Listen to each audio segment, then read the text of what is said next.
Good morning my dear students.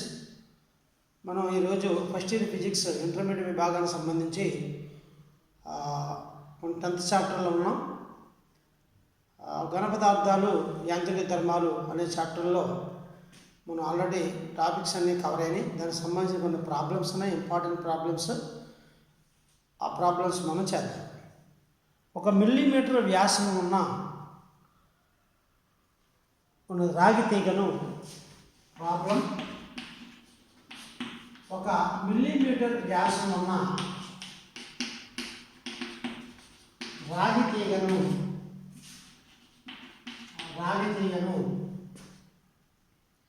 10 న్యూటన్ల బలం అనువర్తించి సాగదీశారు. 10 న్యూటన్ల బలం అనువర్తించి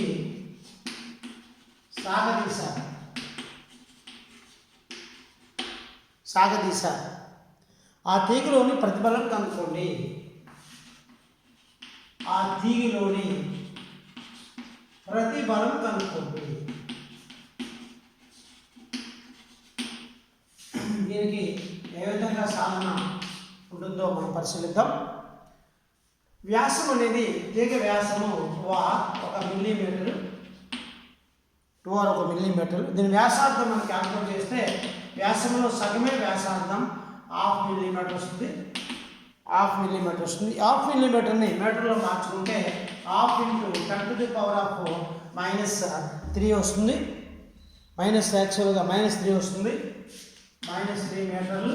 మిల్లీమీటర్లు 10⁻³ మిల్లీ అంటే 10⁻³ కాబట్టి 1/1000 ఉంది కాబట్టి 10⁻³ మీటర్లు వస్తుంది. ఈ విధంగా ఆ వ్యాసార్థం మనం క్యాల్కులేట్ చేయాలి. ఫోర్స్ ఎంత? బలము 10 న్యూటన్లు. అయితే ఆ 10 న్యూటన్ల బలం ఉపయోగించి తీగను సాగదీశారు. ఆ తీగలో ప్రతిబలం కనుక్కోండి. ప్రతిబలం అంటే మీకు తెలుసు, బలము బై వైశాల్యము. ప్రతిబలం అంటే సూత్రం ఏమిటి? ప్రతిబలం బలము బై వైశాల్యము. ఈ సూత్రం ప్రకారం మనం క్యాల్కులేట్ చేయొచ్చు. బలం అంటే F, వైశాల్యం అంటే πr². తీగ కాబట్టి తీగక వైశాల్యం అనేది πr² సమానము. కాబట్టి తీగ వైశాల్యము πr². కాబట్టి ఈ విధంగా ఈ సూత్రంలో మన ఈ విలువలన్నీ ప్రతిక్షేపిస్తే ఆన్సర్ వస్తుంది. 10/π అంటే 22/7 × r² అంటే 1/2 × 10⁻³ and that is equal to 10/22/7 × 1/4 × 10⁻⁶ అవుతుంది. స్క్వేర్ చేస్తే 2 3 6 6 వస్తుంది. ఈ 4 2 సార్లు 2 2 4 11 22.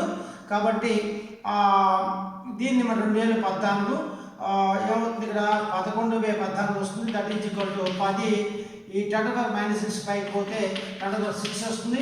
డివైడెడ్ బై 2014 11/14 వస్తుంది. దట్ ఈజ్ ఈక్వల్ టు ఈ 14 పైకి వెళ్తే 140 అవుతుంది.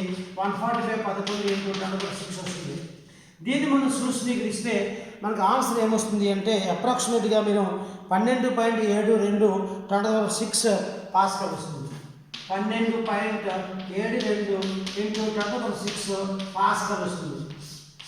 ఇది దీనికి ఆన్సర్ అనేది. దీనికి ఆన్సర్. ఈ విధంగా మనం ప్రాబ్లం చేయాలి. అదేవిధంగా నెక్స్ట్ ప్రాబ్లం, ఇటువంటిదే next problem my dear students.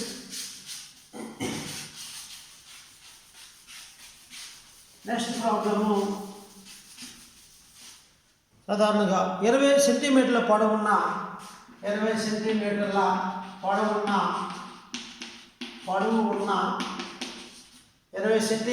పొడవు ఉన్న ఒక టంగస్టన్ తీగను 0.1 మీటర్ అదనంగా సాగదీశారు. 0.1 మీటర్లు అదనంగా సాగదీశారు. తీగలోని వికృతిని కనుక్కోండి.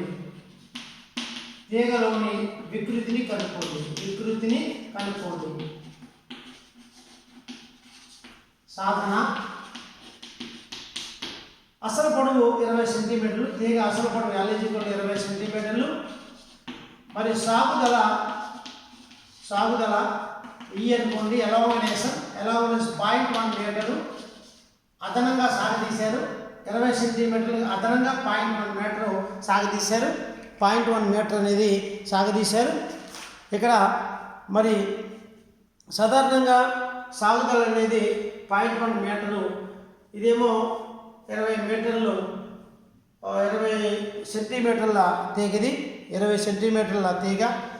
కాబట్టి ఇక్కడేమో మీటర్లో ఉంది, ఇది సెంటీమీటర్లో ఉంది. కాబట్టి యాక్చువల్గా ఇక్కడ ప్రింటింగ్ మిస్టేక్ అనేది వచ్చింది కాబట్టి ఇది మీటర్లే, 20 మీటర్లని మనం భావించండి. 20 మీటర్ల పొడవు ఉన్నటువంటి ఒక తీగ ఉంది. 0.1 మీటర్లు అదనంగా సాగదీశారు. తీగలోని వికృతి కనుక్కోండి అన్నాడు. ఇది 20 మీటర్లు, సెంటీమీటర్లు కాదు. కాబట్టి అదనంగా అంటే ఎలాంగేషన్ అన్నమాట, సాగుదల 0.1 మీటర్. మన యాక్చువల్లీ వికృతి ఫార్ములా ఏంటి అంటే సాగుదలగా అసలు పొడవు, సాగుదల బై అసలు పొడవు, సాగుదల బై అసలు పొడవు, అసలు పొడవు. సాగుదల అనేది 0.1, అసలు పొడవు అనేది 20. 0.1/20, 0.1/20. విద్యార్థులారా దీన్ని ఈ విధంగా మనం రాసుకోవచ్చు. 0.1 అంటే 1/10 అని రాసుకోవచ్చు. 1/10 ఇంటూ 20 అవుతుంది. దట్ ఈజ్ కూడా 1/200 కింద రాసుకోవచ్చు. మనం దీన్నే 1/2 ఇంటూ 1/100 అని రాసుకోవచ్చు. 1/2 అంటే 0.5, 0.5/100 అని రాసుకోవచ్చు. దీని ఆన్సర్ 0.0005 వస్తుంది. 0.005 వస్తుంది. వికృతికి ప్రమాణాలు లేవు కాబట్టి 0.005 అనేది ఆన్సర్. విద్యార్థులారా ఇటువంటి ప్రాబ్లమే మరొకటి.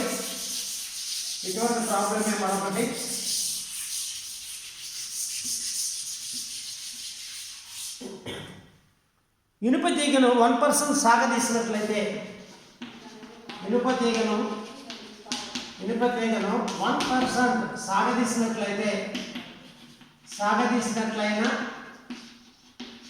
సాగదీసినట్లయినా దానిలో వచ్చిన వికృతి ఎంత?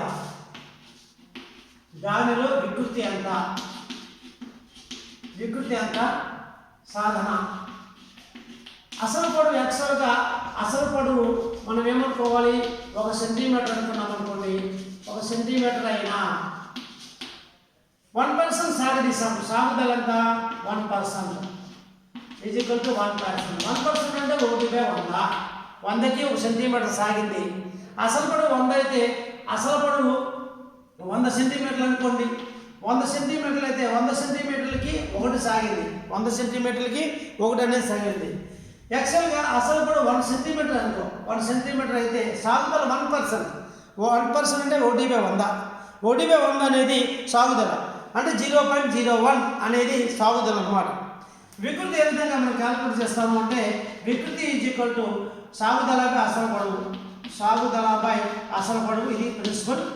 అసలు పొడవు సాగుదల అంటే 1%, 1/100. అసలు పొడవు ఎంత అనుకున్నాం? 1 సెంటీమీటర్ అనుకున్నాం. 1 that is equal to 1/100/1, 1/100 that is equal to 0.01. వికృతి 0.01. వికృతికి ప్రమాణాలు లేవు కాబట్టి 0.01 ఈ విధంగా మనం నోట్ చేసుకోవాలి. అదేవిధంగా మరొక problem, important problem my dear students. ఎగ్జామినేషన్లో చాలాసార్లు ఈ ప్రాబ్లం అనేది ఇవ్వడం జరిగింది. నోట్ చేసుకోండి. 20 సెంటీమీటర్ల పొడవున్న తీగను 20 సెంటీమీటర్ల పొడవున్న తీగను 20 సెంటీమీటర్ల పొడవున్నటువంటి తీగను సాగదీసి దాని పొడవును 0.2 సెంటీమీటర్లు పెంచారు.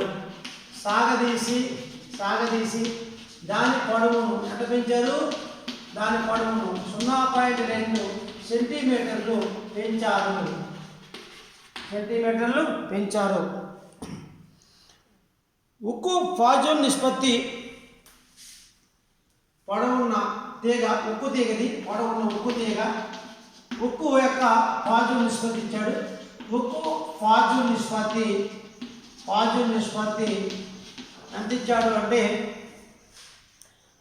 0.19 అయితే 0.19 అయినా తీగలో వచ్చే పార్శ్వ వికృతి ఎంత? తీగలో పార్శ్వ వికృతి ఎంత? పార్శ్వ వికృతి ఎంత? ఇది ప్రశ్న.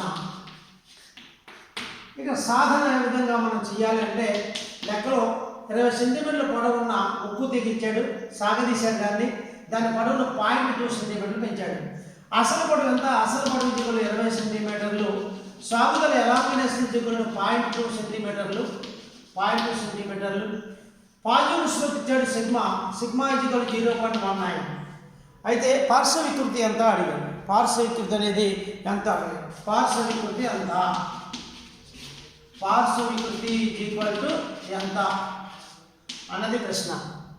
అయితే పాజిటివ్ నిష్పత్తికి పార్శ్వ వికృతికి ఏదో ఒక సంబంధం ఉంది. ఆ సంబంధం ఏమిటి అంటే సిగ్మా ఈజ్ ఈక్వల్ టు పార్శ్వ వికృతి బై అనుదైర్ఘ్య వికృతి. పార్శ్వ వికృతి బై అనుదైర్ఘ్య వికృతి అనేది ఇక్కడ ఉండేటువంటి సూత్రం.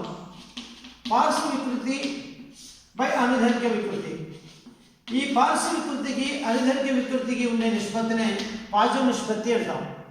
దీని ప్రకారం మనం పార్శ్వ వికృతి మనం క్యాల్కులేట్ చేస్తే పార్శ్వ వికృతి మనం క్యాల్కులేట్ చేయొచ్చు is equal to sigma into అనుదైర్ఘ్య వికృతి. అయితే సిగ్మా అంటే మనకి యాక్చువల్గా చూడండి విద్యార్థులారా, సిగ్మా అంటే సిగ్మా ఇంటూ అనుదైర్ఘ్య వికృతి అంటే E/R. అసలు పొడవుపై సాగుదల, అసలు పొడవుపై సాగుదలపై అసలు పొడవు కాబట్టి E/R. అండ్ సిగ్మా అంటే ఆల్రెడీ 0.19 ఉంది మన దగ్గర ఇంటూ సాగుదలపై అసలు పొడవు. సాగుదల ఏమో 0.2, అసలు పొడవు ఏమో 20 సెంటీమీటర్లు. దీన్ని మనం సూక్ష్మీకరిస్తే 2/100 అని రాసుకోవచ్చు. 0.19 ఇంటూ 2/100 అని రాసుకోవచ్చు. దీన్ని 2/10 200 అవుతుంది. 2/200 అవుతుంది. కాబట్టి 2 క్యాన్సిల్ అయిపోతే ఇంకేమవుతుంది? 0.19/100 వస్తుంది. దీని ఆన్సర్ ఎంత వస్తుంది అంటే 0.00019 వస్తుంది. 0.00019 వస్తుంది. 0.00019 బై 100 కాబట్టి 0.0019 వస్తుంది. ఇది పార్శ్వ వికృతికి వాల్యూ. ఈ విధంగా మనం ఈ ప్రాబ్లం ఇచ్చినప్పుడు ఈ విధంగా సాల్వ్ చేయాలి. This is more important problem. కాబట్టి విద్యార్థులారా, మనం యాక్చువల్గా ఈ ప్రాబ్లం అనేది చాలా ఇంపార్టెంట్ ప్రాబ్లం. ఇది మనం ఈ ప్రాబ్లంను తప్పనిసరిగా మీరు పరీక్షలో మీరు నేర్చుకోవాలి. ఎంచేతంటే నెంబర్ ఆఫ్ టైమ్స్ అనేది మనకి ఈ ప్రాబ్లం అనేది ఇవ్వడం జరిగింది. నెంబర్ ఆఫ్ టైమ్స్ ఈ ప్రాబ్లం అనేది ఇవ్వడం జరిగింది. చూడండి ఒకసారి 0.19 ఇంటూ 0.2/20 2/10 అని రాసుకోవచ్చు. 2/200 అయింది. 2/200 అంటే 1/100 వస్తుంది. 0.19/100 అంత దీని ఆన్సర్ 0.0019. ఇది పార్శ్వ వికృతికి వాల్యూ అన్నమాట. This is most important problem. విద్యార్థులారా, ఇక్కడితో మనకి ఈ 10వ చాప్టర్ అనేది కంప్లీట్ అయింది. కాబట్టి తర్వాత రోజున నెక్స్ట్ డే మనం 11వ చాప్టర్ అనేది మనం స్టార్ట్ చేద్దాము. అంతవరకు సెలవు. Thank you very much.